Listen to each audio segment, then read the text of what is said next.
Sir यहाँ पर दलित समाज के लोग डीजे पर अपना गाना बजा रहे हैं, तो उसके साथ जो है यादव समाज के लोग। इस गांव में घटना को अंजाम दिया गया है।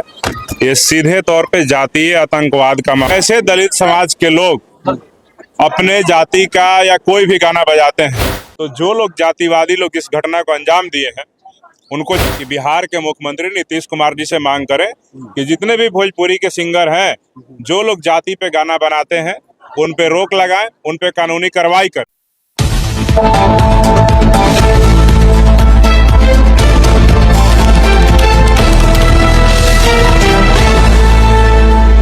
सर यहाँ पर दलित समाज के लोग डीजे पर अपना गाना बजा रहे हैं, तो उसके साथ जो है यादव समाज के लोगों के द्वारा मारपीट किया गया है, गलत काम को भी अंजाम दिया गया है। आज आप घटना पर पहुंचे हैं, क्या कुछ कैसे समझे, कैसे देख रहे इस घटना को? देखिए, जिस प्रकार से इस गांव में घटना को अंजाम दिया गया है, ये सीधे तौर पे जातीय आतंकवाद का मामला है। और यहाँ पे जो घटना को अंजाम देने वाले लोग हैं, उनकी एकमात्र घटना को अंजाम देने के पीछे यही मानसिकता थी कि कैसे दलित समाज के लोग अपने जाति का या कोई भी गाना बजाते हैं।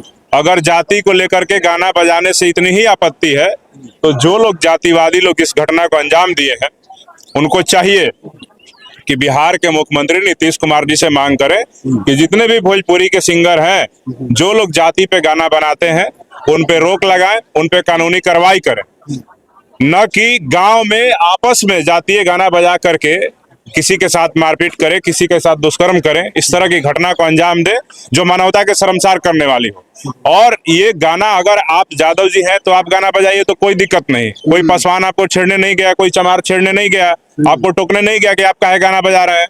अगर कोई पासवान, कोई चमार, कोई धोबी, कोई पासी, कोई मुसहर अगर गाना बजाता है तो फिर आपको दिक्कत हो रहा है, आपका छाती फट रहा है, तो ये सीधे तौर पे दिखा रहा है कि आपके अंदर जातीय दंभ भरा हुआ है कि हम बड़ी जाति के लोग हैं, हम गाना बजा सकते हैं, तुम छोटी जाति के लोग हो, तुम गाना नहीं बजा सकते हो। तो ये सीधे तौर पे ये जातीय आतंकवाद का मामला है। साथ ही साथ जिस प्रकार से यहाँ पे गया जिला की प्रशासन इस मामले में घोर लापरवाही का परिचय देने का काम की है, सबसे पहले मैं मांग करूंगा गया जिला के एसएसपी से कि वजीरगंज का जो थाना प्रभारी है, लापरवाह थाना प्रभारी, उसको तत्काल प्रभाव से बर्खास्त करें। क्योंकि ये घटना 6 तारीख को है। 6 तारीख को इस गांव की महिला के साथ दुष्कर्म को अंजाम दिया गया। यहाँ पे पुरुषों का, महिलाओं का सर फाड़ दिया गया, उनके साथ बेरहमी से मारपीट की गई, उनका एफआईआर तक दर्ज नहीं किया गया। 4 दिन तक महिला मगध मेडिकल में भर्ती रही, उसके एफआईआर को दर्ज करने के भी जहमत पुलिस के लोगों ने नहीं उठाया, उसका बयान नहीं लिया, रेप का मामला जो है उसको दर्शाया नहीं एफआईआर में। और उल्टे जिन लोगों ने इस घटना को अंजाम दिया उनके तरफ से एफआईआर इन दलितों पे दर्ज किया गया, इन लोगों ने उनके साथ मारपीट किया है। ये सीधे तौर पे दिखाता है कि वजीरगंज का थाना प्रभारी इस गांव में, मेरी सूचना मिली है कि यहाँ गांव में बहुत सारे अवैध शराब के धंधे चल रहे हैं। उन तमाम शराब के धंधेबाजों के द्वारा ही इस प्रकार की घटना को अंजाम दिया गया है। और वो लोग शराब के नशे में ही अक्सर आकर के रात के पहर में ये लोग आकर के दलित महिलाओं के साथ दुर्व्यवहार करते हैं, पुरुषों के साथ गाली गलौज करते हैं, मारपीट करते हैं। ये सीधे तौर पे दिखाता है कि वजीरगंज का थाना प्रभारी उन अपराधियों को संरक्षण देने का काम कर रहा है। अगर वजीरगंज थाना प्रभारी को यहाँ पे 7 दिनों के अंदर गिरफ्तार, ये बर्खास्त नहीं किया गया एसएसपी साहब के द्वारा, तो भीम आर्मी की टीम यहाँ पे वजीरगंज थाना का घेराव करने को विवश होगी। हमारी जिला टीम, हमारे जो यहाँ के जिला अध्यक्ष हैं सौरभ राज और आजाद समाज पार्टी के जो जिला अध्यक्ष चंदन है, ये इन लोगों के नेतृत्व में वजीरगंज थाना का घेराव होगा, अनुमंडल पुलिस पदाधिकारी का भी घेराव होगा।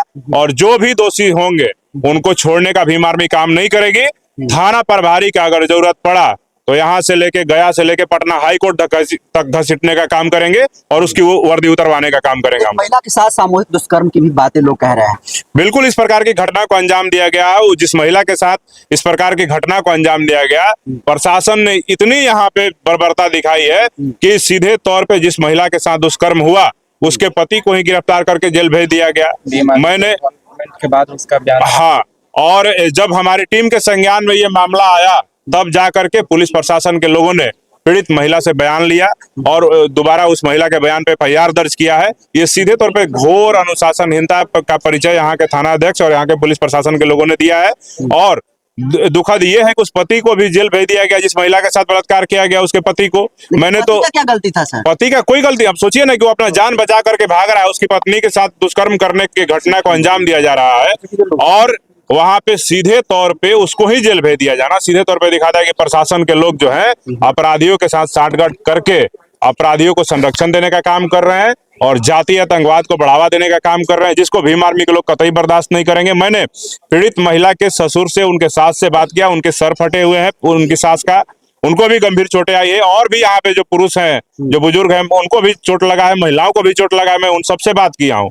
ये सीधे तौर पे इनका जान लेने के प्रयास से हमला किया गया कि कैसे तुम लोग अपनी जाति का गाना बजा सकते हो। मतलब जादव जी गाना बजा सकते हैं, दुसाध चमार गाना नहीं बजा सकता है, तो ये सीधे तौर पे बिहार में निरंकुशता दिख रहा है। मैं बिहार के मुख्यमंत्री से भी मांग करूंगा कि अगर इस तरह की घटनाएं, खास करके गया जिला में 2-3 घटनाएं मेरे संज्ञान में आया है कि गाना बजाने को लेकर के दलितों के साथ मारपीट किया गया है, तो बिहार के मुख्यमंत्री नीतीश कुमार से मैं मांग करूंगा कि भोजपुरी के जो सिंगर हैं, जो जातिवादी गाना गाते हैं, चाहे ईरान का गाय, चाहे चमरान का गाय, बबुआन का गाय या पासवान का गाय, उन तमाम सिंगरों पे अनुशासनात्मक कार्रवाई हो, उनके ऊपर एफआईआर दर्ज किया जाए और भोजपुरी गाने जाति के नाम पे बनाने पे बैन लगाया जाए, ताकि इस तरह का माहौल समाज में विद्वेष पैदा नहीं हो और समाज में एकरूपता बना रहे और इस तरह की घटना दोबारा से पुनरावृत्ति नहीं हो सके। तो सरकार भोजपुरी गाना, जो भी सिंगर जातिवाद पे गाना गाता है, उस पे बैन करे और उनको रोकने का काम करे, ताकि इस तरह की घटना को अंजाम नहीं दिया जा सके। अभी भी दलित समाज के लोगों को, यहाँ के जितने सारे घर के लोग हैं, उनको धमकियां मिल रही है यादव के द्वारा। देखिए, धमकी मिल रही है तो मैंने प्रशासन के, जो यहाँ के जिला के जिम्मेदार हैं,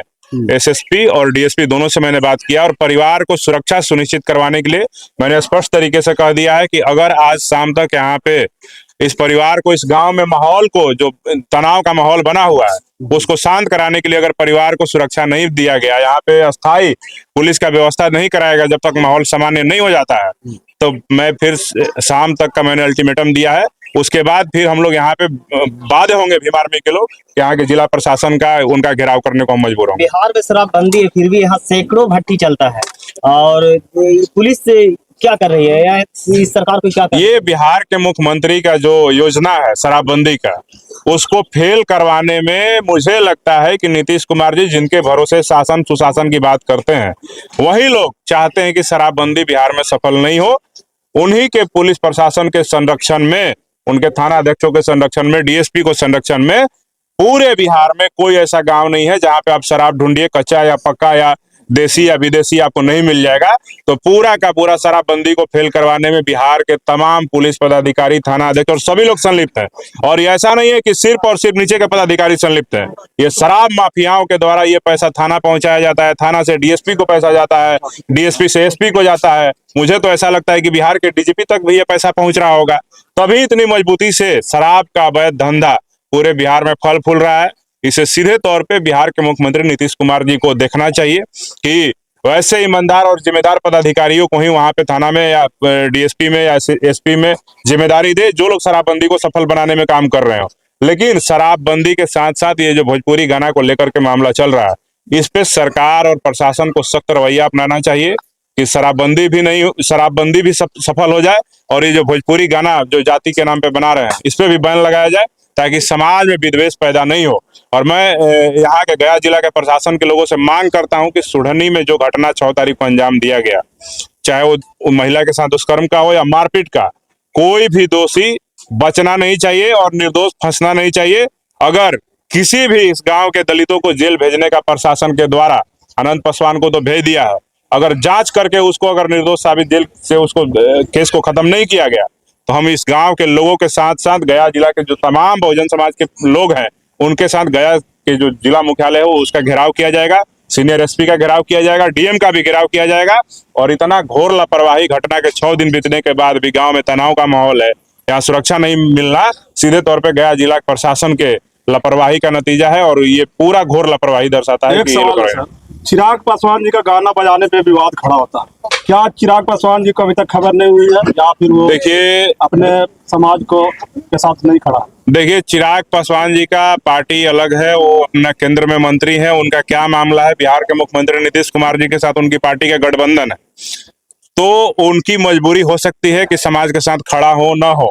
लेकिन भीम आर्मी हमेशा बहुजन समाज के हक अधिकार के लिए, उनके न्याय के लिए हमेशा लड़ने का काम करती है, हमेशा खड़ा रहने का काम करती है और हम मजबूती के साथ अपने समाज के लोगों के साथ खड़े होंगे। हमारी कोई राजनीतिक व्यवस्था नहीं है।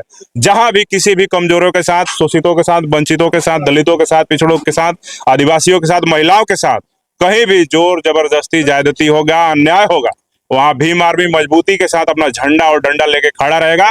ये समाज किसी नेता के भरोसे नहीं है। ये भीम आर्मी जो है अपने समाज का रक्षा सुरक्षा करने के लिए, न्याय दिलाने के लिए मजबूती के साथ खड़ी है और मजबूती से खड़ी रहेगी। सरपंच है जो कह रहे हैं कि भीम आर्मी द्वारा जातीय इसका रंग देखिए, सरपंच साहब को हम कह देते हैं कि भीम आर्मी क्या आरा नरसंहार जो हुआ था यादव का पटना में जो हुआ, देखिए, भीम आर्मी के बारे में तब सरपंच साहब को बेहतर तरीके से नहीं पता है।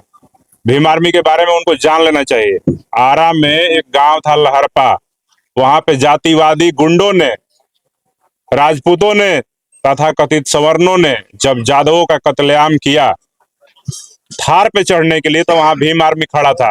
वो जिस जाति से आते हैं उनके जाति का नेता वहां नहीं गया। जब भीम आर्मी पहुंची उसके बाद उस जाति का नेता पहुंचा था। जब विक्रम में, पालीगंज में जब जादवों के ऊपर गोली चलाई गई भूमिहारों के द्वारा, उनका हत्या किया गया, तो वहां पे उनका नेता पहुंच नहीं पाया। क्यों? क्योंकि A to Z की बात करते हैं तो ब्राह्मण, भूमिहार का, राजपूत का वोट खराब हो जाएगा। लेकिन हम लोग को वोट का चिंता नहीं है। हम समाज के मजबूती के लिए, दलितों पिछड़ों के हक अधिकार में मजबूती के साथ खड़े होते हैं। सरपंच साहब अपनी मानसिकता को ठीक कर लीजिए। अगर आपको भी कहीं पिटाई लगेगी ना, तो आपकी जाति का नेता आए ना आए, भीम आर्मी का लोग आपको भी सुरक्षा करेगा। ठीक है, आपके न्याय की आवाज को बुलंद करने का काम करेगा। तो भीम आर्मी के बारे में बोलने से पहले सोच लिया कीजिए, क्योंकि भीम आर्मी का झंडा डंडा वैसे भी मजबूत है। और जिसको हम लोग अपना दुश्मन मान लेते हैं तो लाठी पे नाम लिख करके चलते हैं, और जहां मिल जाते हैं फिर उनका इलाज भी उसी लाठी से किया जाता है। तो ये सरपंच साहब को हम यही कहेंगे कि ज्यादा भावनाओं में नहीं बहे, जातीय द्वेष फैलाने का काम नहीं करें, और बहुजन समाज का जो एकजुटता है उसको बनाए। जो गलत चीजें है उसका विरोध करें। भीम आर्मी का विरोध करेंगे तो मैं दावे के साथ कहता हूँ कि भीम आर्मी का विरोध करके भारत में कोई बच नहीं पाया। अपना परिचय दे दीजिए। अमर ज्योति नाम है, और भीम आर्मी के बिहार का मैं नहीं गया मैंने SSP से बात किया है, आपका FIR दर्ज हो।